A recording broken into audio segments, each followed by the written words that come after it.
রাফসান, তোকে চুমু খাইতে ইচ্ছে করে কেন? আস্তাগফিরুল্লাহ। আন্টি এসব কি বলেন আপনি? কি?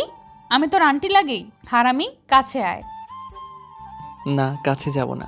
আগের দিন তুমি আমার ঠোঁটে কামড় দিয়েছো। তো কি করব? তোর ঠোঁট মিষ্টি লাগে রে। তাই বলে এভাবে অত্যাচার করবে আমার উপরে? তোমার ঘরে কি কেউ নেই? তুই ছাড়া কেউ নেই। বেশি বকিস কেন? তোকে না কাছে ডেকেছে? এদিকে আয়। আগে তোর ঠোঁট খাবো, পরে সারা মুখে চুমু দিব। আপু, এমনটা আর করবেন না। এতটা অত্যাচার আমার মতো বাচ্চা ছেলে কিভাবে সহ্য করবে বলেন তো? তুই বাচ্চা? কি বলিস এটা? ঠিক সময়ে তোর মা আমার সাথে তোরে বিয়ে দিলে 10টা বাচ্চা থাকতো। হুম, বাচ্চাগুলো তুমি জোর করেই নিতে। আমাকে তুমি নির্যাতন করে করে মারতা। চুপ কর। তোর মুখে কিছু আটকায় না? আমি তো নির্লজ্জের মতো তোকে প্রপোজ করেছিলাম। আমি বেহায়ার মতো তোর গালে চুমু দিই। সাথে কামড়ও ফ্রি। সেদিন কামড়ে আমার গাল লাল করে দিয়েছো। দাঁত বসে গিয়েছিল জানতামই না। পরে বাসায় যখন ঢুকি আম্মার সামনে পড়েছি। আম্মা আমাকে জিজ্ঞাসা করছে গালে কি হয়েছে। কামড়ের দাগ কেন? ভয়ে লাফ দিয়ে উঠি। পরে তোমার ভাইয়ের বাচ্চা মেয়ের কথা বলি। কোলে নিয়েছিলাম বলে কামড় দিয়েছে, কিন্তু মা যদি জানে বাচ্চাটা সেই তুমি, কি হবে বলো তো? ওলে আমার বাবু তালে। আচ্ছা, কাছে আসো। আজকে আদর করব, কোনো রকম কামড় দেব না। আসো জান, আসো। রাফসানের হাত ধরে জোরে একটা টান দেয় মেঘা। রাফসান সোজা মেঘার বুকে গিয়ে পড়ে। মেঘা জড়িয়ে ধরে রাফসানকে। রাফসানের শার্টের উপরের দুটো বোতাম খুলে দেয়। রাফসানের থেকে মেঘা হাইটে ছোট, বুক সমান মেঘা, তাই খুব সহজেই বুকের সাথে লেপ্টে গেল মেঘা। মেঘা রাফসানের শার্টের বোতামগুলো খুলে বুকে চুমু দেয়। রাফসান মেঘাকে শক্ত করে জড়িয়ে ধরে। মেঘা দুষ্টুমি করে রাফসানের বুকে একটা কামড় দিল। রাফসান আহ বলে চিৎকার দেয়। মেঘা রাফসানকে ছেড়ে দিয়ে দূরে দাঁড়িয়ে মুচকি হাসতে থাকে। এটা কি হলো? তুমি আবার আমাকে কামড় দিলা? উফ, জোরে কামড় দিয়েছো, ব্যথা লাগছে। আর আসবই না তোমার কাছে। চুপ কর তো। আমার ইচ্ছে, তোকে কামড়াবো নাকি পিটাবো আমি তোকে খাবো, বুঝেছিস? রাক্ষস নাকি তুমি? এভাবে কেউ কামড় দেয়? বললাম না আমার ইচ্ছে, আমি যা খুশি করব। তাতে তোর কি? জোর করে করবা নাকি তুমি? যাও, তোমার সাথে ব্রেকআপ। কোনো কথা বলবা না, যাও ভাগো। ওই কি বললি? ব্রেকআপ মানে?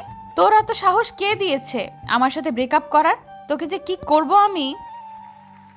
এমনিতে সবসময় সুযোগ পেলে আমার উপর অমানসিক অত্যাচার করো। করব তা তোর কি? দেখ রাফসান, আমি তোকে অনেক ভালোবাসি। তুই আমার থেকে 2 বছরের ছোট হলেও তোকে আমি ভালোবাসি। তুই কেন আমার সাথে এমন করিস? একদম ঠিক। আমি তোমার থেকে 2 বছরের ছোট, তোমাকে অনেক ভালোবাসি। কিন্তু তুমি কি করো? আমার উপর যে তুমি অমানসিক নির্যাতন করো, যা পাকিস্তানি হানাদার বাহিনীও এ দেশের উপর এমন অত্যাচার করেনি। আমি তোর উপর যা করি এটাকে রোমান্টিক অত্যাচার বলে। লাগবে না তোমার এমন রোমান্টিক অত্যাচার। থাকো তুমি, সরো। রাফসান কথাটা বলে চলে আসে। রাফসান আর মেঘা একই বিল্ডিং ভাড়া থাকে। দুজনে ছোট থেকেই এখানে বড় হয়েছে। রাফসানের থাকে 4 তলায় আর মেঘারা থাকে 5 তলায়। দুজনের পারিবারিক সম্পর্ক অনেক ভালো, সেই সুবাদে দুজনের মেলামেশা অনেক বেশি। রাফসানকে মেঘা অনেক ভালোবাসে, রাফসানও ভালোবাসে। কিন্তু দিন দিন মেঘার অত্যাচার বেড়ে চলেছে। রাফসানের উপর অত্যাচার করে সর্বদা, যদিও এটা রোমান্টিক অত্যাচার।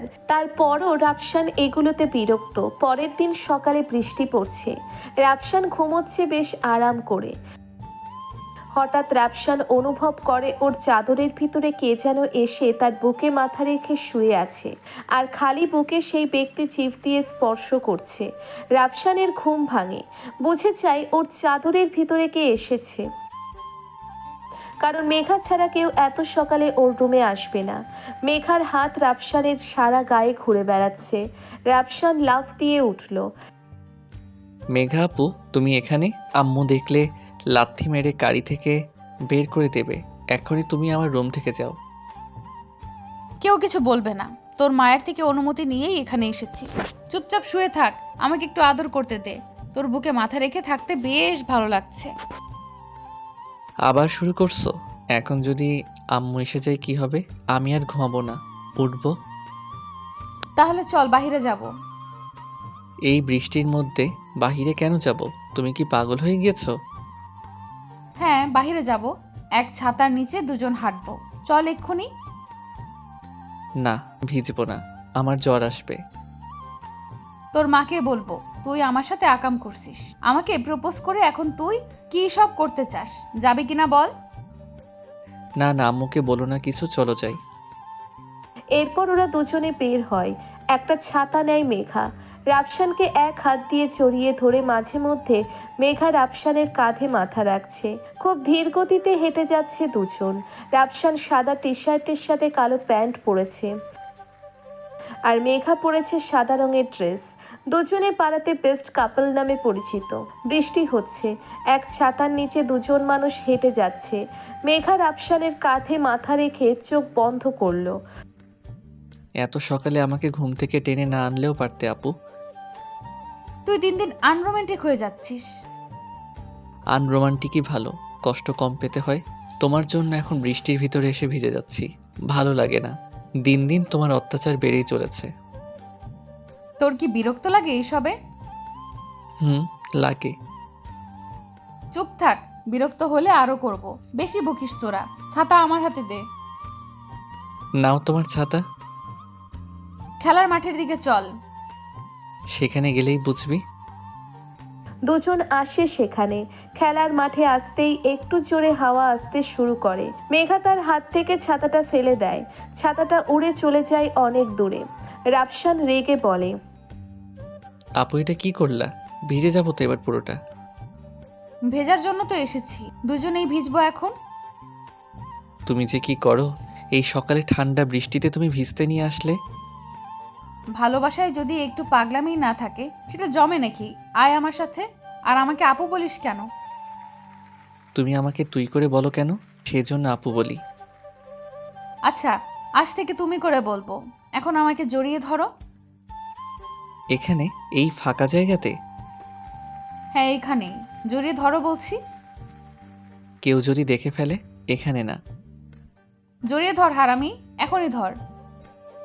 রাফসান এগিয়ে আসে মেঘার দিকে। মেঘাকে জড়িয়ে ধরে সে। মেঘা ওর বুকে মাথা রাখে। ঝমঝমিয়ে বৃষ্টি শুরু হয়েছে।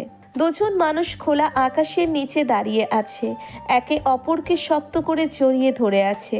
কিছু সময় এভাবে থাকার পর মেঘা ছেড়ে দেয় রাফসানকে। মেঘা একটু পিছিয়ে আসে, তারপর নিচু হয়ে কাদা তুলে রাফসানের দিকে ছুঁড়ে মারে। কাদা গিয়ে সোজা লাগে রাফসানের বুকে। রাফসান রেগে বলে, তুমি আমার গায়ে কাদা ছুড়লে, তোমাকে যে কি করব। তুমি আমাকে কিছু করতে পারবা না সোনা। আমাকে ধরে দেখাও তো। তোমাকে ধরতে সময় লাগে নাকি? এক ঝাঁপ দেব, ধরা পড়বা। চিকনাদের সাথে আমি রেস খেলি না। তাই নাকি? হারার ভয় ধরছো না? নাও আরো তাহলে কাদা খাও। মেঘা আবার রাফসানের দিকে কাদা ছোড়ে। রাফসান এবার আর দাঁড়িয়ে থাকে না। মেঘা দৌড়ানো শুরু করে। রাফসানও দৌড়চ্ছে। মেঘা চিৎকার করে রাফসানকে খ্যাপাতে থাকে। কিছু সময় পর মেঘা হাঁপিয়ে যায়। রাফসান প্রায় ধরে ফেলবে এমন সময় রাফসানের পা পিছলে যায়। রাফসান ধপ করে ঘাসের উপর পড়ে যায়। মেঘা হো হো করে হাসতে শুরু করে। রাফসান কাদা ময়লা পানিতে যেন সাঁতার কাটে।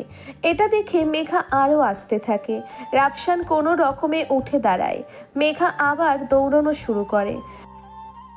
রাফসানও দৌড়বে এমন সময় দেখে একটা মেয়ে ছাতা হাতে এগিয়ে আসে। রাফসান মেয়েটাকে চেনে। মেয়েটার নাম সিনথিয়া। রাফসান সিনথিয়ার কাছে যায়। সিনথিয়া, তুমি এখানে? আসলাম একা একা বৃষ্টিতে ভিজতে। কেউ তো আর নেই। কি বলো? কেউ নেই মানে কি? তুমি আমাকে বলতা।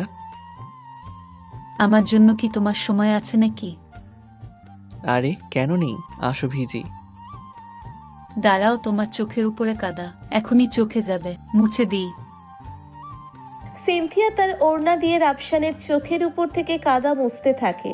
পিছনে মেঘা এসে দাঁড়িয়েছে। সিনথিয়াকে রাফসানের কাদা মুছতে দেখে নেয়। সিনথিয়া বলে, রাফসান, তুমি তো এখন অনেক ব্যস্ত থাকো, কল দিলে ধরো না।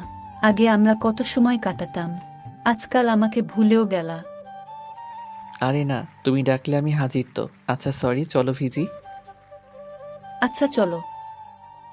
রাফসান সিনথিয়ার হাত ধরে, ঘুরতেই দেখে পিছনে মেঘা দাঁড়ানো। সিনথিয়াকে দেখিয়ে বলে, এটা মেঘা আপু, চিনবা না তুমি? মেঘা আপু, এ হলো সিনথিয়া, আমার বেস্ট ফ্রেন্ড। আসো ভিজি একসাথে। না, বাসায় যাব। তোরা ভেজ, আমি আর ভিজবো না। ঠিক আছে যাও তাহলে, আমি পরে আসবো। সিনথি, চলো ভিজি। রাফসান সিনথিয়াকে নিয়ে ভিজতে চলে যায়। মেঘা ওদের দিকে কিছু সময় তাকিয়ে থেকে চলে আসে মাঠ থেকে। মেঘার চোখে পানি, সারা রাস্তা সে কাঁদতে কাঁদতে এসেছে। বাড়িতে এসে সোজা ওয়াশরুমে গিয়ে ঝর্ণা ছেড়ে দিয়ে বসে তার নিচে, মাথা নিচু করে কাঁদতে থাকে। রাফসানকে এত ভালোবাসার পরেও সে তাকে ছাড়া অন্য কারোর জন্য মেঘাকে পাত্তাই দিল না। 1 ঘন্টা পর ওয়াশরুম থেকে বের হয় মেঘা। সারাদিন ব্যালকনিতে দাঁড়াই থাকে রাফসান কখন আসবে, কিন্তু রাফসান সারাদিন বাসায় আসেনি। বিকালের পর রাফসান ফিরল। মেঘা দৌড়ে 4 তলায় আসলো, রাফসানকে সিঁড়িতেই দাঁড় করায়। সারাদিন কোথায় ছিলি তুই? সিনথিয়ার সাথে। কেন থাকবি তুই? সিনথিয়া তোর কি হয়, ভালোবাসিস তাকে নাকি সে তোকে ভালোবাসে? কি কি চলে তোদের ভেতর? তোর কয়টা লাগে? আমি ছাড়া তোর হয় না নাকি? আমাকে বলতি, আরো ম্যানেজ করে দিতাম। এইভাবে কেন গেমস খেললি আমার সাথে? মেঘার কথা শুনে রাফসান রাগে লাল হয়ে যায়। ঠাস করে একটা মেঘার গালে চর বসিয়ে দেয়। মেঘা চর খেয়ে গালে হাত দিয়ে ধরে দৌড়ে চলে যায়। রাফসান পিছন থেকে ডাকে, কিন্তু মেঘা আর শোনে না। রাফসান আর কিছু না বলে নিচের বাড়িতে আসে। তারপর ফ্রেশ হয়ে হালকা খাবার খেয়ে শুয়ে পড়ে। প্রচণ্ড জ্বর আসে রাফসানের। রাতের দিকে রাফসানের মা মেঘাদের বাড়িতে যায় জ্বরের মেডিসিন আনতে। বাড়িতে ফুরিয়ে গেছে, বাইরে বৃষ্টিও হচ্ছে। আন্টির মুখ থেকে রাফসানের জ্বরের কথা শুনে মেঘা দৌড়ে আসে। অনেক জ্বর রাফসানের। মেঘা সারা রাত রাফসানের মাথায় জলপট্টি দিতে থাকে। সকালে মেঘা ঘুমিয়ে যায় রাফসানের কোলে মাথা রেখে। রাফসানের হঠাৎ ঘুম ভাঙে, মেঘাকে দেখে অবাক হয়। মেঘা আপু, তুমি এখানে? তুমি ঠিক আছো? দেখি, জ্বর কমেছে? হ্যাঁ, গা ঠান্ডা হয়ে গেছে। হুম, জ্বর তো নেই, কিন্তু তুমি আসছো এখানে কখন? কেন, আর কারো আসার কথা ছিল নাকি? ঠিক আছে, চলে যাচ্ছি। রাফসান মেঘার হাত ধরে, তারপর বলে, সিনথিয়া আমার কেবল বন্ধু। তোমার জেলাসের জন্য ইচ্ছে করে আমি ওর সাথে ভিজতে যাই। সরি মেঘা, তোমাকে ভালোবাসি অনেক। জানো কতটা কষ্ট পেয়েছি? আচ্ছা সরি, তো এখন চুমু দাও আমাকে। কষ্ট তুমি দিয়েছো, তুমি দিবা। আচ্ছা, কাছে আসো। রাফসান মেঘার হাত টেনে ধরে নিয়ে আসে নিজের কাছে। তারপর মেঘার ঠোঁটের সাথে তার ঠোঁট মিশিয়ে দেয়। ভালোবাসা অনেক সুন্দর যদি সেটা প্রিয় মানুষের সাথে এক হয়ে থাকা যায়।